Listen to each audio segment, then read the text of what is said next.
So this incident takes me back to my college days. So during our college days, we had these two lecturers who clearly hated the students from the Northeast. And even to this day, I'm unable to understand why they hated us so much. So we had this American history lecturer who was so pretty on the outside, but her inside was ugly.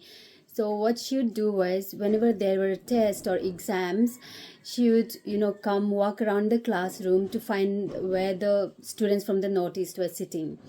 So the moment the final bell rang, she would come immediately to us and then literally snatch the answer sheets from our hands.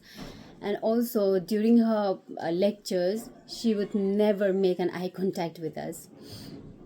Also, there's another incident which has stayed with me.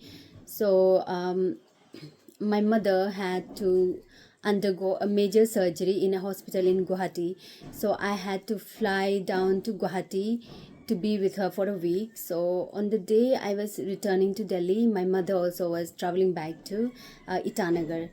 So that moment was really hard because I was watching my mother being taken in a wheelchair to board a helicopter. And then I reached Delhi, and then the next day I went to college. I went to my medieval history lecturer, ma'am.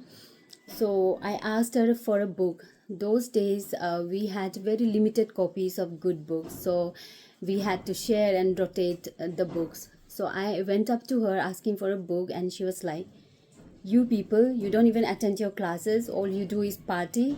I'm sorry, I'm not giving this book to you, I'm giving it to someone more serious." And I was like speechless. She said, "You people," not you, but you people. And she didn't even care to ask me where I had been for the past 1 week. And she just assumed that I was partying the whole time. So, when random people pass some racist comments, it does hurt. But then when the, so-called intellectuals behave like this, it hurts even more.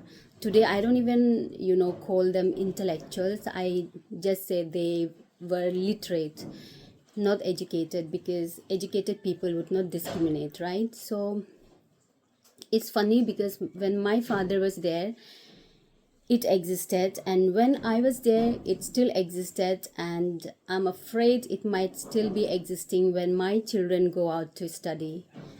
So it's about time we grow up and behave like educated adults, and also stop stereotyping and start embracing each other, respecting each other. That's all. Thank you. Bye bye. Okay, hold on, one more thing. I love how the entire Northeast is now finally clapping back, standing up for ourselves, having each other's back. During our times, we hardly spoke up, or we would rather ignore such insults, or silently endure those disrespect. But I see that this generation is different. They are stronger, braver, and they're refusing to accept discrimination as normal, and that makes me so proud. Yeah, bye bye.